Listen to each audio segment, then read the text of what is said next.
For our next presentation, we'll be joined by Peter Hudson. He's the National Technical Training Manager at Black Diamond Technologies, based in Wellington, in New Zealand.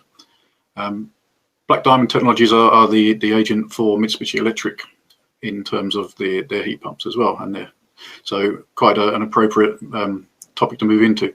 So Peter will deliver his presentation on HVAC refrigerants, the Precipice of Change. The presentation will be followed by question and answers, as always. And these will be chaired by our ANZ Vice Chair, Phil Sen. So remember, add your questions down using the questions on the right-hand side. And if you see a question that you like, just like it, and we will put those to Peter at the end. So just to introduce Peter. Peter has tertiary qualifications in both electrical and refrigeration engineering, and to an advanced trade level. He has been a fellow of iRace, member since 1992, a member of ASHRAE since 2008. He has been involved with an international United Nations environmental programme, developing refrigerant safety and recovery training modules for undeveloped countries. And he's been also served on the Sector Area Group for Climate Control Companies Association on the successful establishment of a HVAC installers trade for qualifications. So here's Peter's video on refrigeration moving forward. Thanks for that, Mark. Refrigeration principles and refrigerant fluid selection is probably the most misunderstood of all disciplines in the building services engineering area. Today, there are more choice drivers than just the cheapest and most currently available fluid. Many additional questions must now be addressed. What is the direct and indirect environmental effect? Will the refrigerant charge be available for the lifetime of the plant? And if so, what will it potentially cost? Do we use primary or secondary refrigerant terminal solutions? Water or air-cooled heat rejection solutions, which is best? Rather than the traditional A1 HFC refrigerant solution, we must now consider flammables, A3s, A2Ls, B2 naturals and synthetics. Are HFOs, hydrofluoroolefins, the answer? When I started in this industry, the choice of refrigerants for HVAC application was simple. Old faithful R22 for R11 or centrifugal low pressure chillers. New elements outside of our control are rapidly changing our available heat transfer refrigerant fluid options. As engineers, we must keep abreast of these changes and follow closely what's happening around the world. Refrigerant choice drivers are many, but they're mainly driven by environmental factors and international legislation. Energy efficient low or zero GWP and zero ODP solutions are the holy grail. However, this ideal is not generally achievable without sacrifice in other properties. Cost and availability, safe operating pressures, increasing flammability levels, chemical instability, leakage fractionation, system total allowable volumes are problems we now have to deal with. Legislation must also change at the same rate as technological change, with many standards now needing urgent review. Theory says that the lower the refrigerant's global warming potential, the greener and the better the choice for the planet. This is only true if eventually the refrigerant fluid finds its way to atmosphere if a catastrophic leak occurs, i.e. the direct effect. The energy efficiency of the total system into which the refrigerant is installed is by far and away more critical. TEWI, or total equivalent warming impact, takes both direct and indirect contributions into account and is a much more accurate method of total system evaluation. If the refrigerant is not an efficient heat transfer fluid and the system not well designed, then the system will use much more energy over its lifetime, doing significantly more damage to the environment from the excess power generated. All refrigerants are classified using this matrix for flammability and toxicity. As we move to lower GWP alternatives, they are also generally becoming more flammable, or either that or more toxic. The movement away from the staple, safe A1 HFCs to A2s, A2Ls, and even A3s provide issues around safety mitigation on leakage. ASNZS 5149 dictates we must consider both flammability and toxicity with A2 and A3 refrigerants. Secondary refrigerant solutions are one way of achieving design compliance in these smaller occupied spaces. Kigali Amendment to the Montreal Protocol, HFC phase down, has started in 2018 in Australia and 2020 in New Zealand. Phase down to 15% of a base level will happen incrementally until 2036. Permits now have to be obtained to import HFCs and report these to customs at border. The import caps are based on CO2e, or equivalent tonnes. For example, if the quantity upper limit cap was, say, 100 tonne CO2 equivalent for New Zealand, we would only be able to import 1 tonne of a substance with a global warming equivalent of 100 CO2 tonnes equivalent, or 5 tonnes of a substance with a GWT tonne equivalent of 20.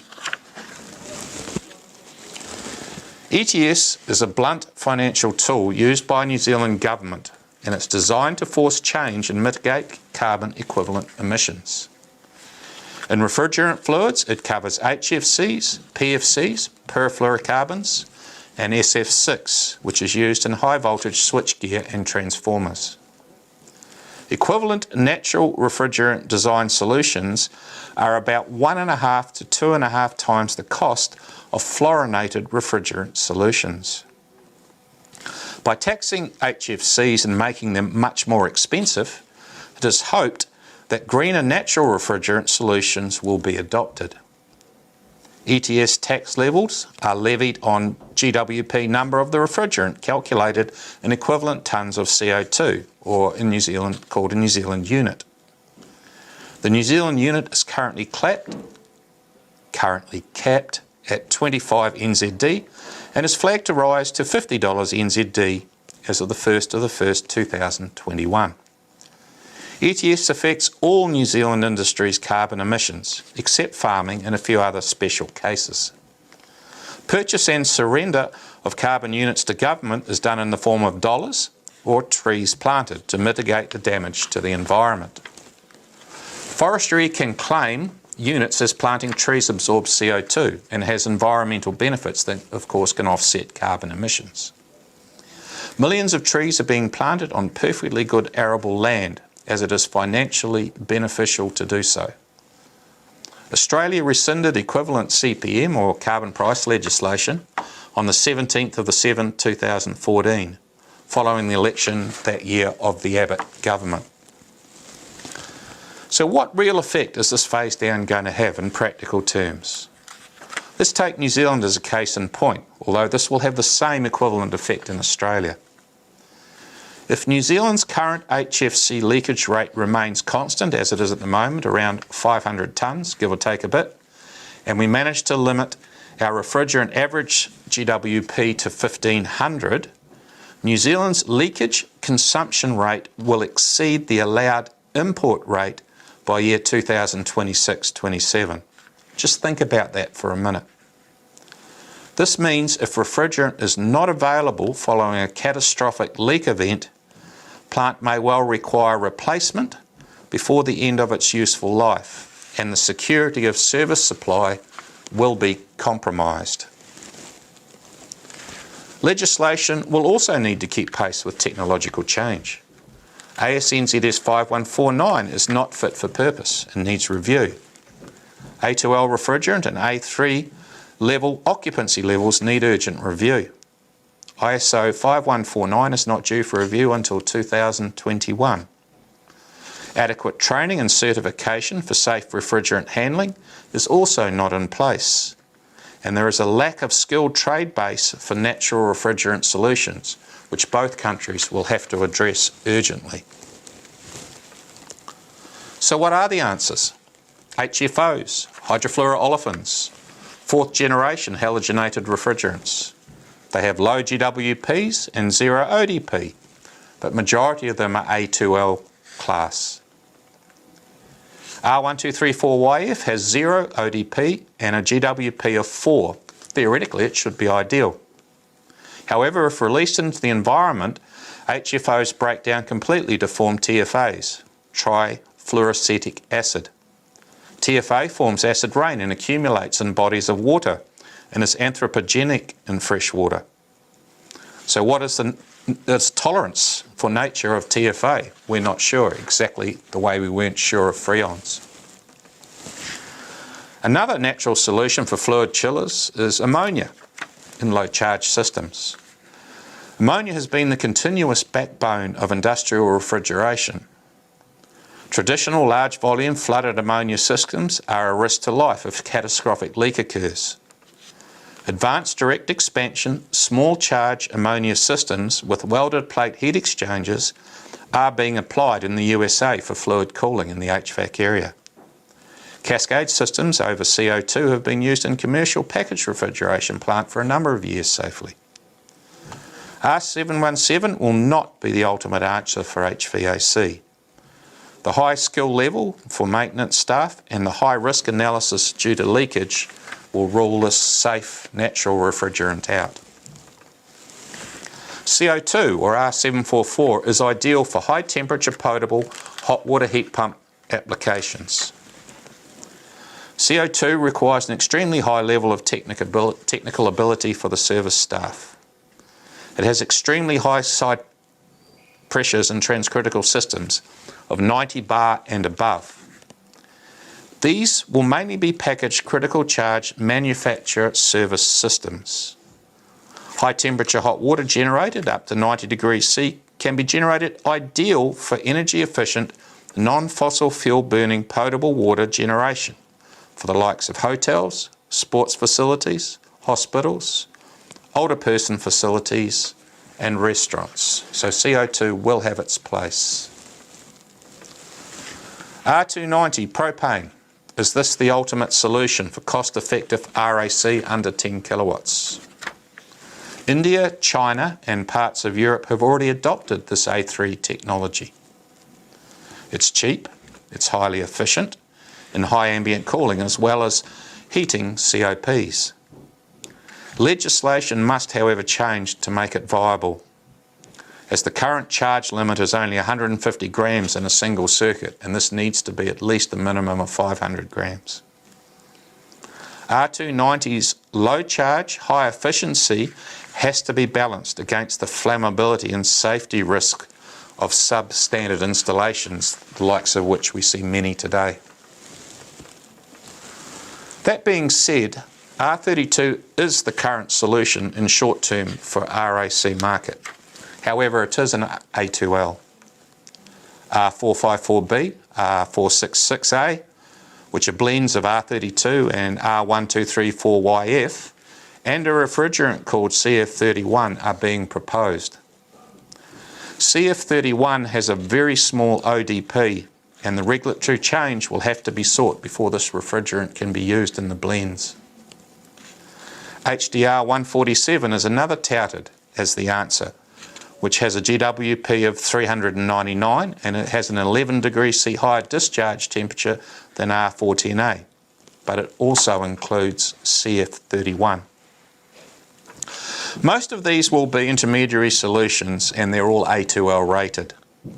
In my mind, R290 is the end game for the RAC market. Efficiency must be the target focus for these systems, whatever refrigerant is used.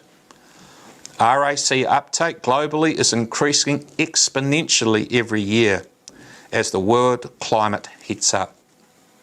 While the direct effect is minimal, in reality the indirect effect of energy generation to drive these machines will have a massive environmental effect in the next 20 years. Small to medium capacity high pressure chillers will change to R32 and R454B in the short to medium term. Being A2L options, most of these will be roof-mounted air-cooled configuration.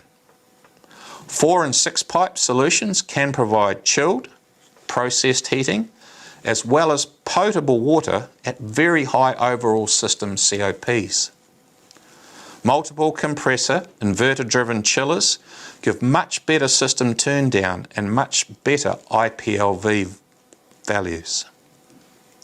It's critical when selecting chiller plant that the most energy efficient solution that matches the plant load is chosen, not simply the cheapest first upfront cost. This means engineers must take all criteria into consideration when specifying plant and reviewing tender alternative options based on TEWI and through life cost principles, not hiding behind the guise of upfront cost, or as it's commonly called, value engineering. Large capacity, low pressure centrifugal chillers will move to greener refrigerant choices. R1234ZE, R513A and R454A will replace the staple 134A. Retrofitting 1234ZE to R134A drops chiller outputs by 25% using the same vessels, but marginally increases the efficiency. New R134A machines can be future-proofed by specifying oversized vessels to match converted refrigerant load applications, but the compressors will also have to be changed when retrofitting. Water-cooled systems with flooded evaporators have large volume charges, but much less than the air-cooled options. Water-to-refrigerant heat exchange is much more efficient than water-to-air heat exchange. Well-maintained, water-cooled and optimised systems are very energy efficient and have extremely high IPLVs. Optimisation control packages should be and must be specified with these high energy systems. Optimisation packages don't just look at chiller energy, they look at optimising chilled and condenser water pumping rates, variable supply chilled water and condenser water temperature ramps, fan and cooling tower pumping energy to get the most out of the entire stationary plant to minimise the building owner's energy use and initial capital investment. VRF and VRV systems will change to lower global warming alternative fluids. R410A product will change to R32 or R454B. Most of these options will be A2L class, which will require engineering system changes to comply with space volume limits under AS NZS 5149, especially in smaller spaces. Refrigerant alarming, additional ventilation to mitigate leakage, auto pump down cycles on leak detection will add significant additional cost to these VRF solutions.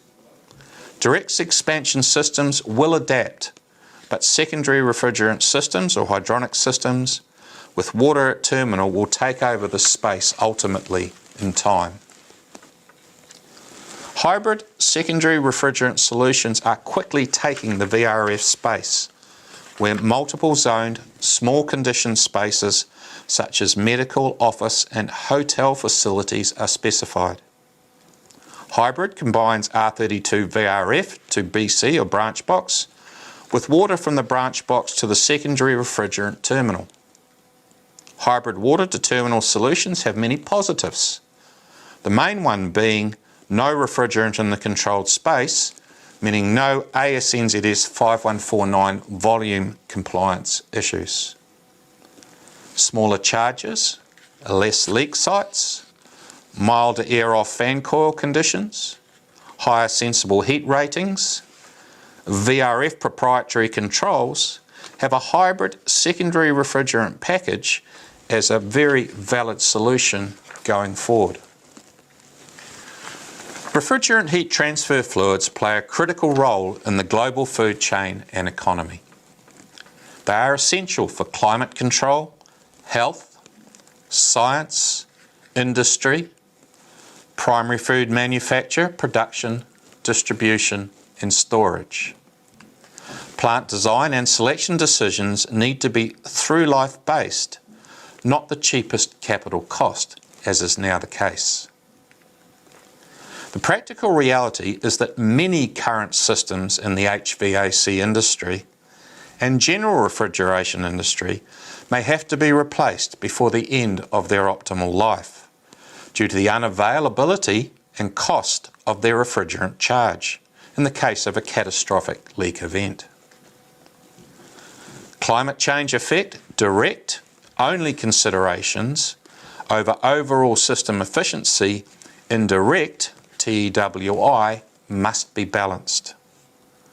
Overall system energy efficiencies, sound design principles, competent installations, and a high level of system maintenance by skilled engineering practitioners are the ways to reduce the rate of climate change due to refrigerant leakage. This is how you, the current and future design engineers, can have a real effect on global climate change. Can we negotiate this perilous trip to refrigerant nirvana? Is the promised zero GWP, zero ODP, safe, efficient refrigerant ideal attainable? The pending global warming catastrophe dictates that we must step up to the challenge. We are both small countries in the world scheme of things, but with brave engineering decisions, we can future-proof our countries, our industries, and our buildings to ensure we are leaders and not followers in the refrigerant crapshoot that will be the next 10 to 15 years and beyond. Well, thank you, Peter. Fantastic presentation. I'm now going to hand over to Phil Sen, our Vice Chair, who will be providing questions and answer sessions. Hi, Phil. Thanks very much, Mark, and thanks very much, Peter, for that presentation. Have we got Peter on the line? Hey, Phil. Peter, how are you going? I'm good. I haven't seen any audience questions come through in the background, so I might sort of continue some of the discussion we've started over the past few days. Looking at some of these, I think probably the most appropriate thing coming out of this, besides looking at the sort of the refrigerant accounting side of things, given the audience, what are some of the most critical things designers should be considering over the next 5 years when making equipment selections around refrigerant? Yeah, that's an interesting question. I only really got part of the selection, but I think looking at refrigerant selection, you've got to look at the total through life cost of the equipment, end of the day. A chiller's going to last 15, 20 years, or at least it should. So I think you've got to look at, is the refrigerant going to be available for that length of time? Also, can it be retrofitted possibly and upgraded if that refrigerant becomes unavailable? So it's not that long now from 2020 to 2035 or 36, where the volume of a lot of the refrigerants that we're selecting today will not be available to us. Peter, I might actually just turn us to some of the questions that have come through from the audience. Noting some of those new refrigerants that are out there, certainly an expert skill base is critical for the future installation and maintenance of HVAC. What can we do to encourage government to set appropriate policies, or does that need to be industry-led? Yeah, that's an interesting one. I think you were talking about how we can encourage government to make rules around refrigerant selection and perhaps limits of global warming. I think the ETS that we have over here with the phase down or the phase down will be an effective tool, although I think the phase down is a little too quick. Being proactive and change, I think, is the thing. There's a lot of infrastructure involved in the country changing a refrigerant from what we've traditionally used to new ones in terms of recovery equipment, gear, regulation about it. I think we can encourage governments to regulate and make good decisions around certification for refrigerant handling. I think there's a lot of misunderstanding in that area, in the trade area, and it needs to be really seriously looked at. CO2 as we move to flammables, as we move to A2Ls even. There's a big lack of knowledge out there in the industry on their application in the engineering and in the service area that does need to be looked at.